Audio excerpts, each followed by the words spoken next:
Et salut à tous les amis, ravi de vous retrouver pour ce lundi. Bienvenue sur ma chaîne. Alors, en bref, on va essayer de faire une vidéo relativement courte. Où va le marché crypto cette semaine? Je m'attends plutôt à une semaine, disons, neutre, sans beaucoup de volatilité, ni haussière ni baissière. Et on va regarder ça tout de suite. C'est parti. Alors, on commence avec l'indice Fear and Greed, donc un indice qui est fait par le site alternative.me et qui est pas mal, qui montre un petit peu le sentiment des investisseurs. Ils prennent en compte beaucoup de paramètres. Et en gros, si on regarde cet indice, là on regarde que le marché est plutôt dans une peur, ce qu'ils appellent extrême. On est quand même sur du 25, donc c'est clairement pas bon. Donc des investisseurs plutôt, on va dire, pas rassurés par le marché crypto. Pourquoi? Si on regarde un petit peu plus en détail, donc le King, je dirais, Bitcoin, on s'aperçoit effectivement que donc après cette belle descente, on a fait ce que je pense être toujours le point bas. Là, on est remonté, on a tapé la moyenne mobile, une petite conso, mais rien de bien méchant. Pourquoi est-ce qu'on a toujours un petit peu peur de ce marché? Tout simplement parce que c'est un marché qui était quand même très baissier au cours des dernières semaines. Ceci étant dit, je pense que là, le point bas est fait. Et à mon avis, ce niveau de 25 sur le Fear and Greed n'est pas plus du tout justifié. Au contraire, j'ai plutôt tendance à penser qu'il y a clairement des achats à jouer ici. En tout cas, moi, c'est comme ça que je vois la chose. Je vais vous montrer un setup pour ceux qui traînent en trading qui est quand même assez intéressant.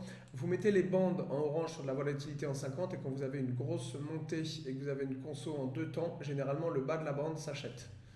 C'est ce qu'on a fait ici. Si par exemple je vous montre la même chose en 4 heures, je vais prendre je sais pas, au 4 heures au pif, voilà, là on en a une. C'est quelque chose qui marche assez bien. Vous voyez, vous retirez les prix et vous vous dites on a une montée en 4 heures, et ensuite on consolide en deux temps et on vient sur le bas de la bande. Et là, généralement, quand les bandes sont plates, c'est une zone à acheter. Et comme vous voyez, ici on était bien monté, on avait consolidé en 1, 2, 3, et ici le bas de la bande, c'était un bon point bas. Bon là, il y avait une mèche un peu dégueulasse qui nous faisait probablement sortir du marché, mais c'est un setup que je joue assez souvent et qui marche très très bien pour ceux que ça, voilà, pour ceux que ça intéresse. Pardon. Donc là, j'ai tendance à penser que c'est ce qu'on a fait sur Bitcoin. Ici, on voyait le point bas, et donc pour moi, pas d'inquiétude, toujours des achats à jouer ici. Le fait que justement tout le monde ait peur m'invite à penser qu'il faut plutôt acheter. Et pour vous donner des indications un petit peu plus techniques, on va regarder tout de suite le futur. J'avais fait une vidéo la semaine dernière en vous disant que, en gros, il faut souvent regarder les gaps. Et quand on avait fait ce petit gap là, ici, ce gap allait être comblé la semaine d'après. Et effectivement, sur le coup, j'ai eu raison. C'est pas pour m'envoyer des fleurs, mais effectivement, le marché a tout de suite été comblé ce gap. Bon, là, on est allé un petit peu plus bas. Voilà, donc lui, on peut noter que c'est fait techniquement. Voilà, maintenant qu'il a comblé les marchés, son gap a toute la liberté de remonter.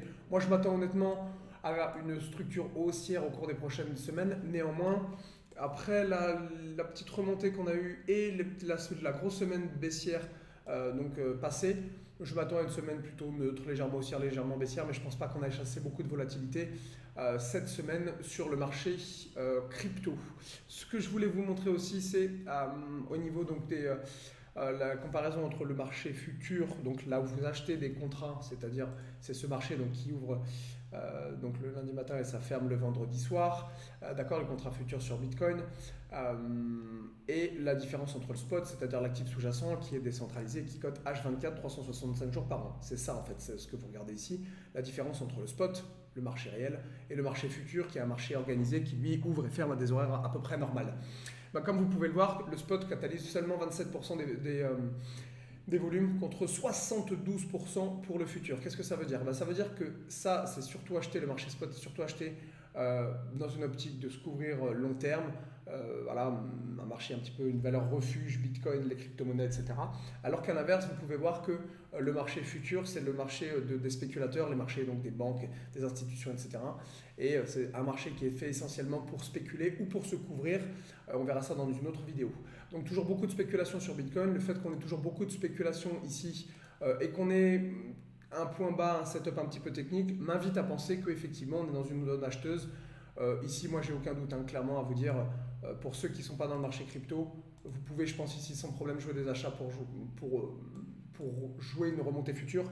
Des achats soit spéculatifs, c'est-à-dire que vous achetez et puis vous sortez du marché si le marché tombe par exemple un petit peu plus bas, soit des achats au marché comptant, c'est-à-dire que là vous achetez le spot, vous achetez des vrais bitcoins sur un exchange que vous transférez sur un hard wallet ou sur quelque chose comme ça, et vous gardez ça en porte-monnaie pour un portefeuille sur les prochains mois, voire les prochaines années. C'est un petit peu comme ça que je vois la chose. Voilà, semaine plutôt neutre pour moi. On va regarder rapidement les autres coins. Alors Ethereum, bon pareil, Même structure que Bitcoin, même si c'était un petit peu plus haussier, du coup le point bas est un peu plus haut que celui de Bitcoin, c'est grosso modo la même structure. BNB, alors BNB qui lui par contre n'avait pas, je regarde en weekly là, pour information, ce sont des unités de temps hebdomadaires, et donc il n'avait pas cassé le plus haut, mais qui a aussi tenu le plus bas. Ça c'est intéressant. Pourquoi? Parce que on peut voir dans ce cas que c'est un peu un genre de triangle que nous a fait notre BNB, puisque ici le niveau est donc plus élevé que le suivant, donc là on pourrait presque tracer une oblique un petit peu comme ça. Bref, vous voyez un petit peu la structure en triangle de BNB. ADA qui lui s'est fait pas mal démonté ces dernières semaines. Je vais le prendre sur une unité de temps un peu plus petite, parce qu'ils n'ont pas énormément d'historique sur Coinbase. Et voilà, on pourrait pareil tracer une oblique, et je pense que ADA sera potentiellement, vous pouvez mettre une alerte très intéressante à acheter quand cette oblique va casser. Si jamais on vient ici et que là, boum, on break, il y aura probablement des achats à jouer, donc voilà, à surveiller. ADA, c'est quelque chose que j'aime bien. Vous voyez, les obliques, ça marche assez bien. Là, pareil, on en avait fait une ici, qu'on va prendre plutôt par là, vous voyez. Et donc quand il break cette oblique, alors à voir si vous la prenez là, bon, vous tracez vos obliques un petit peu comme vous voulez. Moi généralement je les prends ce qu'on appelle aux apex, c'est-à-dire à ce qui a touché, mais quand généralement on break l'oblique, derrière boum, ça marche relativement bien. Ça c'est pareil, quelque chose qu'il faudra surveiller. ADA. Et le dernier dont je voulais vous parler, c'était pareil, celui-ci, que j'aime beaucoup, Solana. Pareil, les obliques, dès que ça break on achète, et généralement c'est des beaux gains. Là on a une magnifique oblique à tracer aussi. Et donc c'est un petit peu la même chose. Je pense que celui-là, il faudra le surveiller. On va prendre, ouais, voilà, plutôt ici. On va prendre cet APEC-là. Ici, on a légèrement coupé, mais c'est pas grave. On coupe pas la cotation, on essaie de couper juste la mèche. Donc bon, c'est pas très très grave. Je vais le mettre comme ça. Voilà. Et là, je pense que vous avez aussi quelque chose à jouer, surtout si on tient ce support. Là, pour ceux qui, voilà, là, vous voyez un petit support, hop, de court terme. Potentiellement, pourquoi pas des achats à jouer pour ceux qui voudraient payer plutôt que de payer Bitcoin, de jouer d'autres cryptos, ça peut être intéressant de jouer ça. Bon, vous voyez que évidemment en termes de structure, Bitcoin lui a déjà cassé cette oblique, donc je ne vais pas la tracer. La différence c'est que Bitcoin est dans un range depuis plus d'un an maintenant, ce qui n'est pas forcément le cas des autres structures. Vous voyez comme Solana qui a une structure un petit peu différente, comme le BNB qui lui est dans un range aussi, mais lui c'est plutôt un genre de triangle avec, ou alors vous pouvez éventuellement tracer le haut comme ça. Voilà. En disant que ça pourrait être éventuellement votre résistance et que du coup,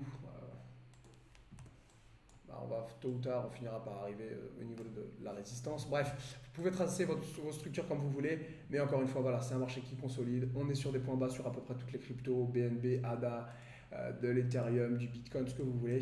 Donc, pas d'inquiétude, des achats à jouer. Encore une fois, j'ai toujours tendance à penser que ça c'était le point bas. On verra si le marché me donne raison au cours des prochains jours. Mais en termes de semaine, je m'attends à une semaine relativement calme. Après la hausse et la dernière baisse récente, là je m'attends à ce qu'on se calme un petit peu avant potentiellement de réattaquer la tendance, enfin la hausse et éventuellement, encore une fois, toujours je vise la même chose, je vous en parle dans toutes les vidéos, le break pour aller viser derrière des niveaux 75-80 000 et pourquoi pas les fameux 100 000 $ sur cette année 2022, je pense qu'il va les faire.